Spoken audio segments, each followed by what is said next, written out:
What's good, yo? And I'm back with another video, man. And we got riddles only the smartest people can solve. This riddle, this video will prove to you if you smarter or not. Let's get right to the video, man. Being smart is more than just an IQ score.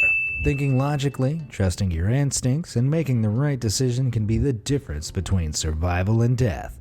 So, to put your logic, observation, and knowledge to the test, let's see if you can work out these riddles that only the smartest people can solve.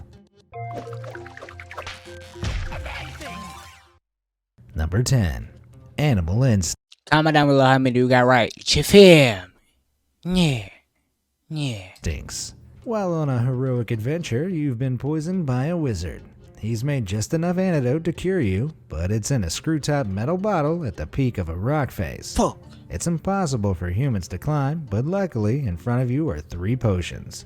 Each has the power to transform you into an animal with skills that might help tackle this challenge. Which animal do you become to retrieve and drink the antidote? A, an eagle, B, a mountain goat, or C, a monkey? I will say C because monkeys can climb. Monkeys have hands. You know, monkeys really act like humans. But if you get an eagle, you're not going to be able to like actually drink the potion. And eagles don't actually have hands that you can actually use, you know. They got legs. And a ram. Oh my god, bro. Oh, hell no, man. What the You just got like, they don't have hands, okay? Can't explain the shit. Being an eagle, the rock face is no longer a problem, as you can simply fly up to the bottle. But how do you open it? You can't smash it without losing the liquid, every drop of which is needed. And birds can't unscrew bottle tops, so the eagle's out. How about the mountain goat? With climbing prowess far beyond humans, you'd be up to rock face in no time. But like the eagle, you'd have no way of opening the antidote without wasting a drop. That leaves the monkey. A master climber, the monkey could get to the top and, being the only... Exactly, bro. I am smart, simple, easy. At this moment, I am proven smart. Okay? one with opposable thumbs could open the bottle without breaking it. Behold the power of the primate. Number 9. Sword fight or flight.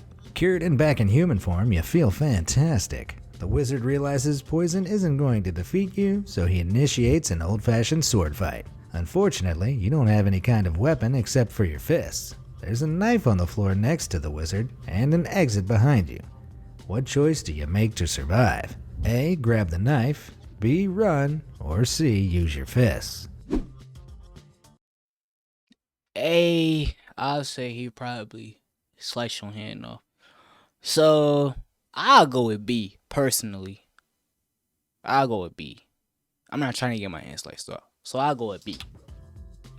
Unless you're a legendary martial arts master, fist versus sword is a suicidal choice. As for picking up the knife, stepping towards the madman with a sword, or commando rolling, or however you want to do it, just gives him an opportunity to attack. So I was right. The safest way to ensure you survive is to run. He might be faster than you, but you're closer to the door and have a head start. Plus, locking the fire door behind you means he'll be held up for a while at the very least. Number 8. Lightning fast thinking. You've escaped into the open, but as you keep running, you start to notice a thunderstorm rumbling above you. There's no natural cover for miles, and lightning has begun striking the ground all around. What should you do to give you the best chance of surviving a lightning strike? A. Lie flat on the ground, B. Hide under a big tree, or C. Crouch into a ball. C. Crouch into a ball. Watch how I be right. C. You crouch into a ball. If you pick B, you're out of here. Lightning usually strikes the tallest objects as the electricity is trying to find the quickest route to the ground, so hiding under a large tree hugely increases your chance of getting fried, or at least crushed. Lying flat on the ground is also not a great idea. With your entire body contacting the ground, you've just made yourself a bigger target. But if you crouch down, you can balance on the small contact area of the balls of your feet while having your height. Even though you haven't completely eliminated the risk of being hit, you've certainly minimized it. Christian, this Shaq, I owe you an apology. I wasn't really familiar with your game. And Number 7. Oh, you fucking smart. Call me Albert Einstein. Organic panic. While you've avoided the lightning, staying still for so long has meant the wizards managed to catch up with you. He casts a spell and traps you under a huge magical dome. There doesn't seem to be any way out, but there's enough space and resources to build a fire and tools for cooking. Trapped perhaps forever, the wizard offers you a choice of one of 3 foods and infinite supply. That one food may be the only food you can eat for the rest of your life. So which one would keep you alive and healthy for the longest? A. Potatoes, B. Soybeans, or C. Celery? Hey, potatoes, potatoes, potatoes, potatoes. While soybeans contain high amounts of protein and are quite calorie dense, their main drawback is the lack of essential vitamins. Humans require 13 essential vitamins to maintain their health and 9 amino acids. Soybeans contain all essential amino acids, but very few of the 13 vitamins. Without the vitamins to fuel your immune system, you'd be far more susceptible to disease as well as nerve and muscle damage. Then there's celery, which is mostly water and undigestible cellulose, making it an incredibly low-calorie food even in large quantities. Unable to get the calories you need, you'd eventually starve to death. Which leaves us with potatoes. A mix of white and sweet potatoes provides all the essential amino acids, vitamins such as A, E, and C, and plenty of calories. Obviously, only eating one food forever would run you into problems eventually, but potatoes give you the healthiest shot at long-term survival. Call me the smartest man in the world. I know this stuff. I am a natural. I am a natural smart young man. Yeah. Number 6. What are you waiting for? As you wander about your dome, you're starting to feel thirsty.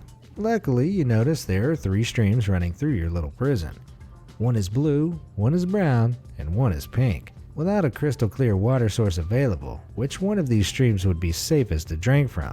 A. The blue, B. The brown, or C. The pink? Of course it would be A. It's gonna be A. If it be anything else, this shit suck. The big one to avoid here is the pink water. In nature, this coloring is associated to a certain type of wastewater containing trinitrotoluene, aka TNT. It's a highly toxic discharge that's considered hazardous waste. The blue water is similarly risky. But all water is blue, right? Wrong. The stream isn't deep enough for this blue to be the result of the standard absorption of light like in oceans. Bro, what?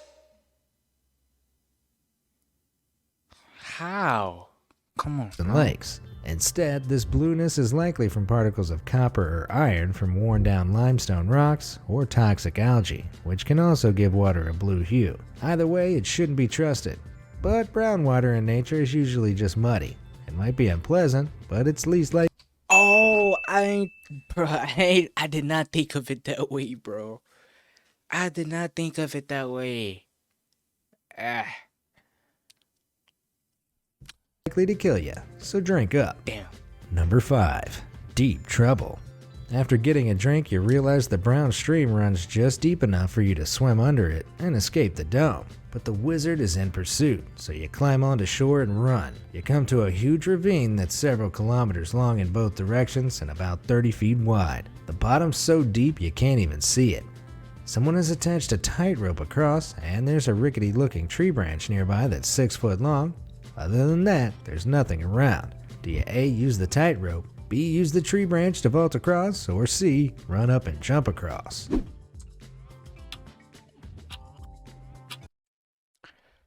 A. Nigga what? Nigga what? Nigga what? It is A. If you use anything else, you will die. Like, ain't no surviving it. You gonna die.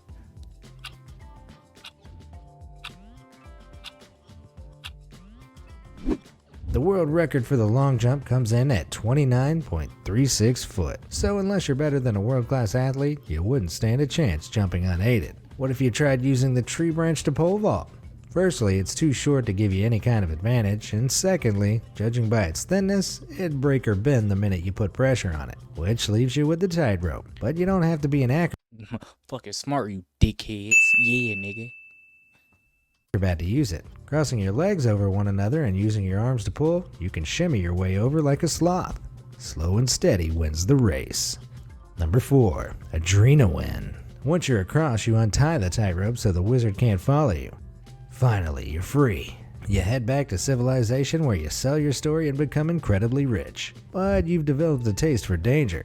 To get your adrenaline fix, you decide to take up an extreme sport. But you don't want to die. You've got too much living to do. So out of these 3 extreme sport options, which is the least likely to kill you? A. Grand Prix racing, B. Hang gliding, or C. Boxing? B. I'll go with B. Let me know what you think down there in the comment section below. B. According to a meta-analysis of recreational sports data, your chances of dying while boxing are somewhere around 1 in 2,200. While you think about how many people enjoy boxing, that's pretty high. But hang gliding is worse, with a likelihood of 1 in 560 gliders dying. So the safe bet is Grand Prix racing? Nope. A Grand Prix racer's likelihood of dying during a race is a terrifying 1 in 100. So the sport least likely to kill you would be boxing. Whether you have any teeth left is a different question. Number 3. The Oregon Trail. So what the fuck is the answer then? Like, I'm lost right now. It's like, bro, it is literally 8:57 in the morning. I've been up all night. Like, what the hell? Unfortunately, you wind up losing your first fight. Badly. You're taken to the hospital to get stitched up, and while you're there, you see several patients are on death's door, desperate for treatment. You notice they all share your blood type, so you decide to donate something to help save a life. But it's never that simple. Take a look at these people and decide. Who would you be able to donate something to? A. A small child who needs a heart, B. A lady who needs a liver, or C. A man who needs blood.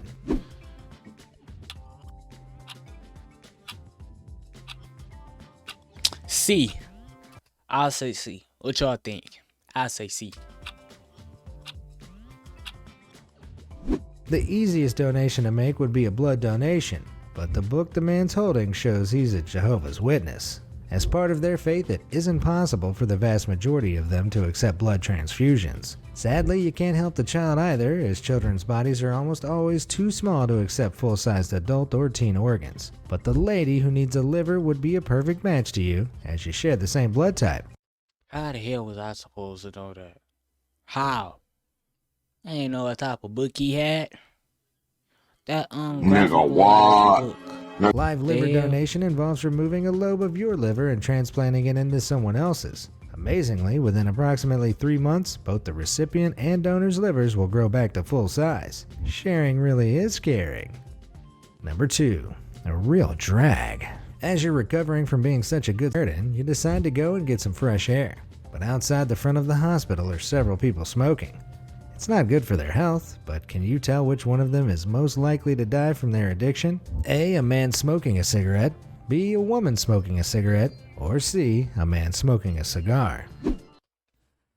A man smoking a cigar because a cigar has more tobacco than cigarettes, if I'm not mistaken.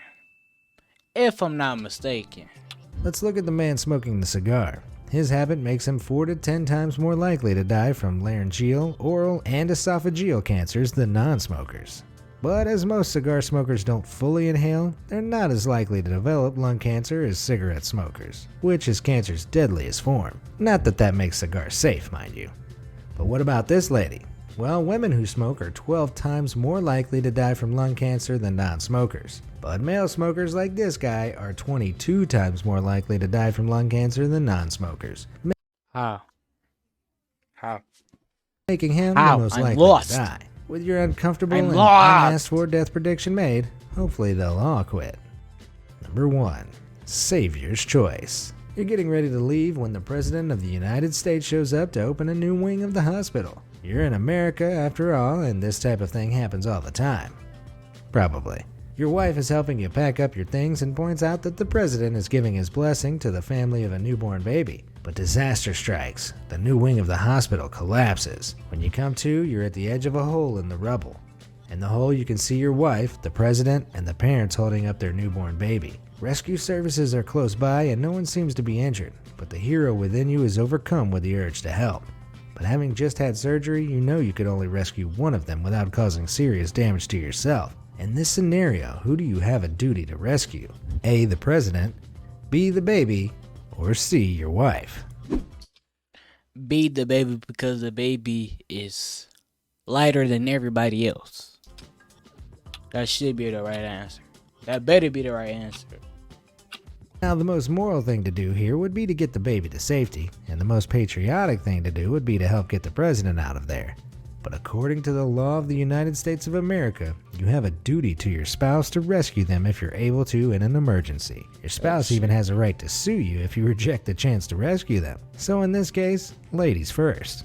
With your wife by your side, I think it's time for a well-earned rest. Until next time. Did you prove your skills as a born...